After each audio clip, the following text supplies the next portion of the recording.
नाजरीन आदाब, real waves के खबरनामे में आपका इस्तकबाल है। आइए नजर। मरकजी वजीर दाखिला अमित शाह ने कहा कि तेलंगाना में बीजेपी इख्तिदार में आने के बाद 4% मुस्लिम रिजर्वेशन को खत्म करते हुए उसे SC, ST, BC तबकात में तकसीम किए जाएंगे।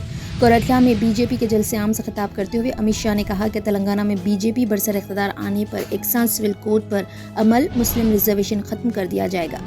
अमित शाह ने कहा कि बीजेपी तेलंगाना में बरसर इख्तिदार आने पर एकसां सिविल कोड पर अमल किया जाएगा। उन्होंने तेलंगाना में अमल किए जाने वाले 4% मुस्लिम रिजर्वेशन को भी खत्म करने का ऐलान किया और कहा कि ये गैर कानूनी कोटा है। उन्होंने इस रिजर्वेशन को खत्म करते हुए OBCs, दलितों और STs के कोटे में इजाफे का ऐलान किया। उन्होंने कहा कि 17 सितंबर को बीजेपी हर साल सरकारी सतह पर हैदराबाद लिबरेशन डे की तकरीब मनाएगी।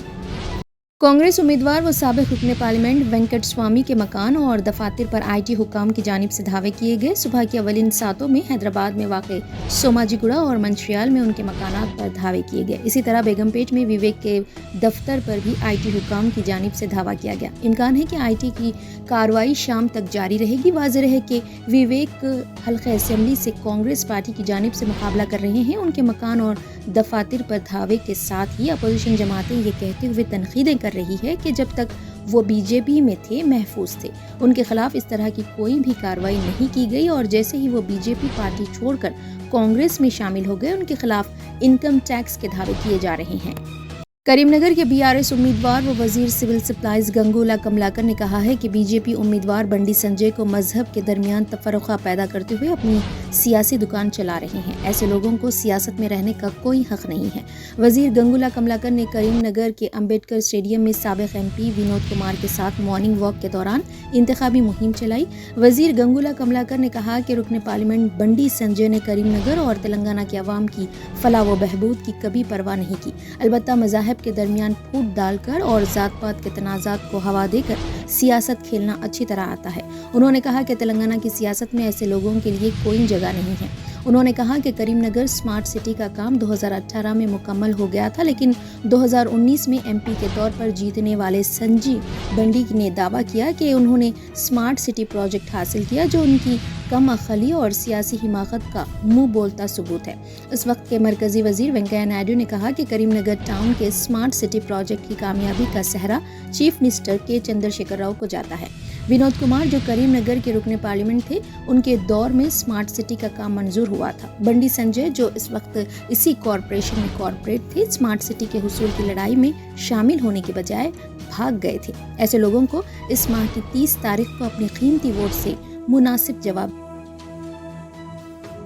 वनडे वर्ल्ड कप 2023 के फाइनल में शिकस्त के बाद टीम इंडिया के स्टार क्रिकेटर अपने अपने घर वापस हो रहे हैं। इस दौरान तेज गेंदबाज मोहम्मद सिराज पीर की रात हैदराबाद पहुंचे, जहां मरकजी वजीर फाइनेंस निर्मला सीतारामन ने राजीव गांधी एयरपोर्ट पर सिराज से मुलाकात की। इस मौके पर सीतारामन ने हिंदुस्तानी टीम को टूर्नामेंट में शानदार कारकर्दगी पर मुबारकबाद दी। इसी तरह उन्होंने सिराज को तसल्ली दी कि खेल में जीत और हार फितरी है।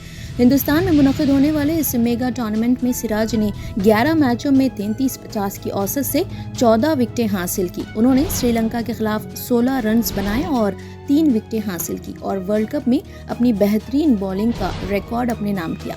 सीनियर जसप्रीत बुमराह और मोहम्मद शमी के साथ उन्होंने अपना किरदार मौसर अंदाज में निभाया। वर्ल्ड कप फाइनल में शिकस्त के बाद हिंदुस्तानी खिलाड़ी बहुत जज्बाती हो गए। खास तौर पर हैदराबाद के तेज गेंदबाज मोहम्मद सिराज इस शिकस्त को बर्दाश्त न कर सके और वो स्टेडियम में ही रो पड़े थे। हिंदुस्तानी शायकीन के साथ साथ टीम इंडिया के खिलाड़ी भी इस शिकस्त को बर्दाश्त नहीं कर पा रहे हैं। फाइनल में शिकस्त के बाद वजीर आजम नरेंद्र मोदी भी हिंदुस्तानी खिलाड़ियों के ड्रेसिंग रूम में दाखिल होकर खिलाड़ियों की हौसला अफजाई की थी। इसी दौरान मरकजी वजीर फाइनेंस निर्मला सीतारामन ने हिंदुस्तानी तेज गेंदबाज मोहम्मद सिराज से मुलाकात की और उन्हें क्रिकेट वर्ल्ड कप में शानदार कारकर्दगी पर मुबारकबाद दी है। तरीन खबरों को देखने के लिए आप देखते रहिए रियल वेव्स। चैनल को लाइक, शेयर और सब्सक्राइब करना ना भूलें।